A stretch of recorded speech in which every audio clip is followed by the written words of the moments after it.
Welcome to traders club. आज हम देखेंगे निफ्टी और बैंक निफ्टी का लेवल्स और एक्सपेक्टेड ट्यूसडे के लिए क्या हो सकता है लेवल्स, उसी के बारे में डिस्कस करेंगे। और चलिए दोस्तों शुरू करते हैं। तो ये है बैंक निफ्टी का डेली चार्ट्स। यहाँ पे अगर हम देखेंगे कि मार्केट क्या है, एक डबल टॉप टाइप का फॉर्म किया है और यहाँ पे कहीं ना कहीं सपोर्ट जोन के आसपास आ गया। ये है डेली चार्ट है। तो यहाँ पे मार्केट का क्या हो सकता है, यहाँ पे थोड़ा सा ये कंसोलिडेट कर सकता है यही कहीं जोन पे, और यहाँ पे एक पैटर्न ब्रेकआउट होकर फिर मार्केट ऊपर जा सकता है या फिर नीचे जा सकता है। नीचे जाने का संभावना थोड़ा सा कम है, ऊपर जाने का थोड़ा सा पॉसिबिलिटी ज़्यादा है। तो यहाँ पे हमारा जो व्यू रहेगा थोड़ा सा कंसोलिडेशन टाइप का व्यू रहेगा, क्योंकि यहाँ पे अगर हम देखेंगे मार्केट 2-3 दिन से एक रेंज बाउंड टाइप का ही रहा है, लेकिन वन साइडेड मूव मिला ही है। तो यहाँ पे कहीं ना कहीं मार्केट थोड़ा सा ये टाइम बिता रहा है और उसके बाद यहाँ पे ऊपर जा सकता है या फिर नीचे भी जा सकता है। सो हमारा जो ये लेवल रहेगा, ये ऊपर वाला लेवल ब्रेक करेगा तब हम ऊपर तरफ जाएंगे, नीचे तरफ लेवल रहेगा तो हम नीचे तरफ के लिए ट्रेड कर सकते हैं। तो चलिए दोस्तों देखते हैं कि 15 मिनट्स के चार्ट में हमारे पास क्या प्राइस एक्शन बन रहे हैं। ये डेली चार्ट्स का व्यू था हमारे पास। यहाँ पे 15 मिनट्स का अगर हम चार्ट देखेंगे यहाँ पे, तो कहीं ना कहीं मार्केट क्या है, यहाँ पे एक हायर हाई टाइप का फॉर्म किया है। आप देख सकते हैं यहाँ पे जो मार्केट था ये वाला लेवल्स, ये इसका बॉटम था, डबल बॉटम था। यहाँ पे प्राइस एक्शन हुआ और यहाँ पे फिर सपोर्ट होकर मार्केट ऊपर जा रहा है। कहीं ना कहीं इसी किसी जोन में एक रेजिस्टेंस मिल रहा है इसको, लेकिन हम तो स्टॉप लॉस हंटर है तो हम लोग स्टॉप लॉस हंटिंग का लेवल्स हम लोग डिस्कस करेंगे। तो मार्केट कहीं ना कहीं इसी जोन या फिर ये जोन को तोड़ेगा तो थोड़ा सा ऊपर तरफ का मूव दे सकता है, उसके बाद नेक्स्ट रेजिस्टेंस ये लेवल रह सकता है। तो यहाँ पे हम आगे देखते हैं। तो 5 मिनट्स के चार्ट में हमें क्या देखने के लिए मिल रहा है, 3 मिनट्स के चार्ट में हम लोग डिस्कस करेंगे। तो प्रीवियस डे का हाई, प्रीवियस डे का लो हमारे लिए सबसे इंपॉर्टेंट रहता है। और यहाँ पे आप देखेंगे तो प्रीवियस डे का हाई मतलब ये जो था हमारा थर्सडे का हाई, वहीं से एग्जैक्टली मार्केट क्या है रिवर्स क्या है। सो ये लेवल्स होते हैं बहुत इंपॉर्टेंट गाइस, क्योंकि यहाँ पे सारे सेलर्स रहते हैं। और प्रीवियस डे का लो की अगर हम बात करें तो ये हमारा प्रीवियस डे का लो, ये हो जाएगा हमारा यस ये लेवल। एंड यहाँ पे हमारा जो क्लोजिंग प्राइस है यही कहीं पे है यस। तो हम अगर देखेंगे ये क्लोजिंग प्राइस से, अगर हम सेलर्स लोगों को देखेंगे तो सेलर्स कहाँ पे प्रेजेंट है, कहीं ना कहीं ये ऊपर रीजन में सेलर्स प्रेजेंट है। अगर यहाँ पे हम कोई बाइंग किया है, अगर कोई बायर्स यहाँ पे है, तो इसका अगर हम 50% देखेंगे तो यहाँ पे क्या हो रहा है, यहाँ पे हम फिबोनाची लगा लेंगे। यहाँ से मान के चले कोई बाई करता है तो सीधा ऊपर तक गया है, यानी कि एग्जैक्टली देखिएगा इस ये 50% के जोन से मार्केट यहाँ पे रिवर्स हुआ था यस। तो ये होता है पावर ऑफ आपका, जब एनालिसिस आप करते हो, जब ट्रस्ट करते हो आपके सिस्टम के ऊपर। नो डाउट कोई भी एक्सपेक्ट नहीं किया कि इतना सार मूवमेंट एक साथ आएगा, ये थोड़ा सा ऐसे स्लो एंड स्टडी ऊपर जाएगा करके, but market is supreme. Market जो होता है गाइज, यहाँ पे हम लोग कुछ कोई कर नहीं सकते, जस्ट हम हमारे रूल को फॉलो कर सकते हैं यस। यहाँ पे कहीं पे हमने एक एसएल हंटिंग का सेटअप हमने ढूंढा था, तो फ्राइडे के सेशन में हमारा जो एसएल गया है, कोई प्रॉब्लम नहीं है, हमारा कैलकुलेटेड रिस्क था ठीक है।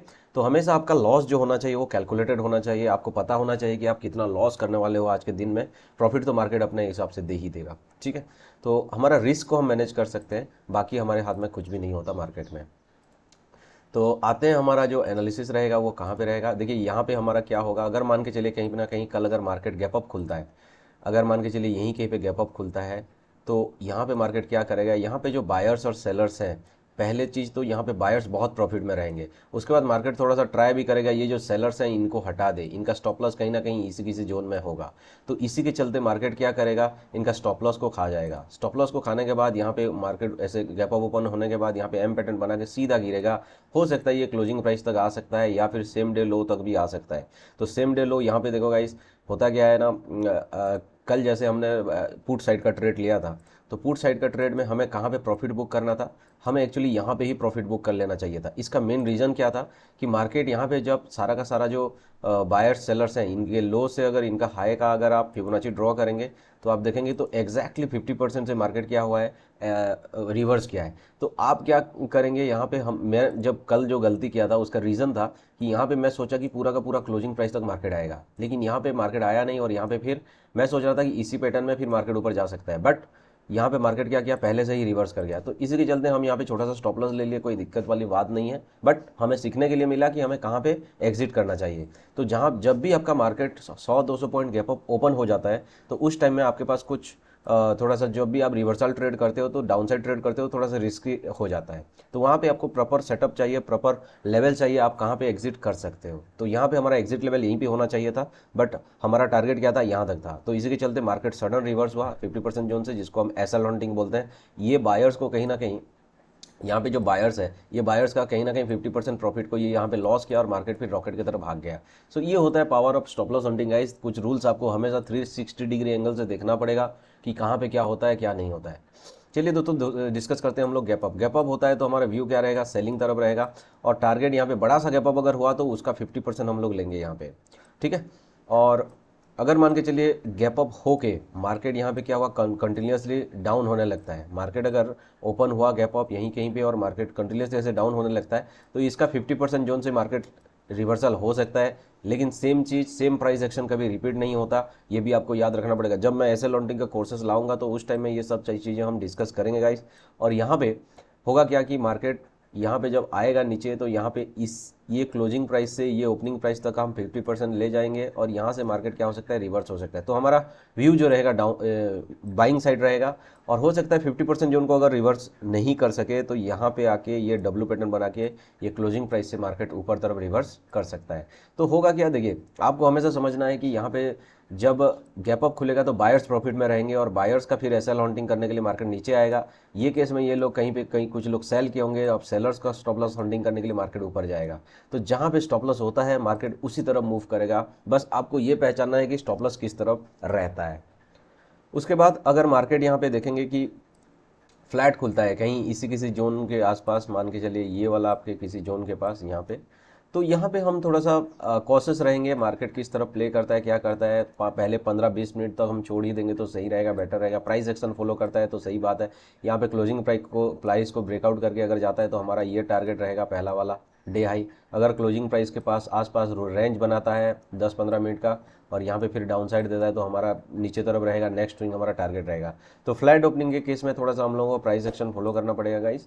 और गैप डाउन अगर ओपन होता है कहीं पे, हम लोग देखेंगे अगर यहीं पे कहीं पे गैप डाउन ओपन होता है, तो गैप डाउन के केस में सेलर्स लोग यहाँ पे प्रॉफिट में होंगे, जो लोग सेल किए होंगे, ये लोग सेल किए होंगे। तो मार्केट क्या हो सकता है, नीचे तरफ थोड़ा सा आ सकता है, और यहाँ पे प्रीवियस डे लो से मार्केट स्विंग होकर ऊपर जा सकता है। ये हमारा व्यू रहेगा अगर गैप डाउन खुल के नीचे तरफ आया। अगर गैप डाउन खुल के मार्केट ऊपर तरफ आया ऐसे कंटिन्यूसली, तो यहाँ पे हमारा एम पैटर्न बना के हम लोग ऐसा लॉन्टिंग यहाँ पे ढूंढेंगे और हमारा सेलिंग व्यू रहेगा। तो ये होते हैं हमारा डिफरेंट व्यूज़ कि किस हिसाब से मार्केट ओपन होगा तो हमारा क्या व्यू होना चाहिए। आते हैं हम लोग निफ्टी का डेली चार्ट में, कि निफ्टी को भी थोड़ा सा एनालिसिस कर लेते हैं।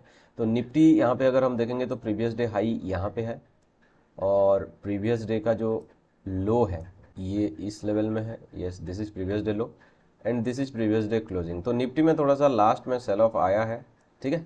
और इसको मैं थोड़ा सा डेली चार्ट में कन्वर्ट कर देता हूँ ताकि हमें एक मेजर व्यू पता चले कि मार्केट एक्चुअल में किस डायरेक्शन में जा रहा है, ठीक है।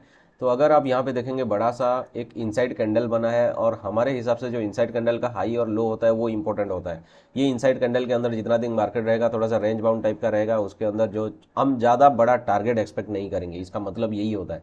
तो ये बड़ा सा जो इनसाइड कैंडल बना है और उसके अंदर जो डॉटर कैंडल बना है, तो ये कैंडल जो होते हैं ये क्या करेंगे, आइदर ये रेड का जब हाई को तोड़ेगा या फिर लो को तोड़ेगा, तब हमें बड़ा सा मूव देखने एक्सपेक्ट करने के लिए मिलेगा। लेकिन यहाँ पे ऑन द सेम साइड अगर आप देखेंगे तो यहाँ पे एक ट्रेंड लाइन का भी सपोर्ट मिल रहा है मार्केट को, तो इसी के चलते ये जोन थोड़ा सा इंपॉर्टेंट हो जाता है।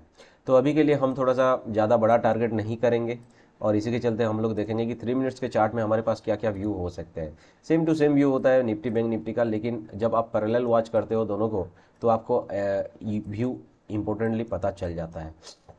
अब देखिए उस दिन मैं एग्जिट क्यों नहीं कर पाया, उसका भी एक मेन रीज़न था, और मार्केट इतना स्पीड ऊपर क्यों भागा, क्योंकि देखिए निफ्टी और बैंक निफ्टी में से कोई एक भी अपना अगर क्लोजिंग प्राइस के आसपास अगर आ जाता है तो वहीं पे क्या होता है, मार्केट रिवर्स कर जाता है। क्लोजिंग प्राइस हमेशा एक सपोर्ट की तरह बिहेव करता है। ये आज का लो है, मैं बता रहा हूँ प्रीवियस डे का क्लोजिंग, मतलब ये क्लोजिंग प्राइस से मार्केट एकदम शार्प हुआ है, और यहीं पे हमें प्रॉफिट बुक कर लेना चाहिए था जो भी प्रॉफिट दिखा रहा था, बट हमने नहीं किया तो हमारा एसएल चला गया। यस, सो ये कुछ कुछ लर्निंग्स होते हैं, मार्केट बीच बीच में आपको लर्निंग्स देता रहेगा, तो इसको घबराना नहीं है, बट आपका रिस्क आपके हिसाब से होना चाहिए। ओके, तो यहाँ पे अगर हम देखेंगे कि मार्केट इसी हिसाब से बिहेव कर सकता है।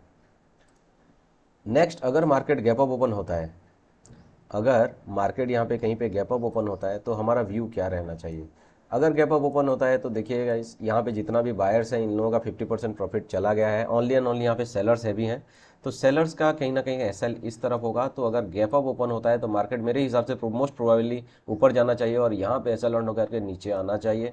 ये सबसे इम्पोर्टेंट, सबसे अच्छा रहेगा हमारे लिए, क्योंकि यहाँ पे जो बायर्स हैं इनका स्टॉप लॉस रहेगा और सेलर का स्टॉप लॉस लेने के बाद बायर्स का स्टॉप लॉस की तरफ मार्केट नीचे आ सकता है। यहाँ पे अगर गैप अप खुलते ही मार्केट नीचे आता है तो हम लोग आइदर 50% का जोन को रेस्पेक्ट करेंगे, अगर उसको मार्केट रेस्पेक्ट नहीं किया तो यहाँ पे क्लोजिंग प्राइस के आसपास फिर एसएल लॉन्टिंग होगा और मार्केट ऊपर तरफ हमारा जा सकता है। उसके बाद यहाँ पे अगर फ्लैट ओपनिंग होता है तो प्राइस एक्शन फॉलो करेंगे, जैसे मैंने आपको बताया। अगर गैप डाउन ओपन होता है तो यहाँ पे मार्केट गैप डाउन ओपन होकर अगर नीचे आता है तो क्लोजिंग प्राइस से एसएल लॉन्ट होगा और यहाँ पे हम लोग बाय करेंगे। उसके बाद यहाँ पे अगर मान के चलिए अगर यहाँ पे गैप डाउन ओपन होके मार्केट ऊपर ऊपर जाता है तो क्लोजिंग प्राइस से एसएल ऑन होके मार्केट नीचे आ सकता है। आपको हमेशा व्यू ये रखना है कि कहीं पे भी जहीं पे भी रिटेलर ट्रेडर जहाँ पे बाय कर रहे होंगे या फिर सेल कर रहे होंगे तो वहीं पे आपका व्यू को अलग रखना है और वो हो जाता है आपका एसएल हंटिंग सेटअप। ठीक है, so done for the day guys, आज इतना ही था। ये ट्यूसडे का लेवल्स है। होप करता हूँ आप लोगों को कुछ समझ में आया होगा, कुछ सीखने के लिए मिला होगा। Subscribing our traders club. Thank you very much guys.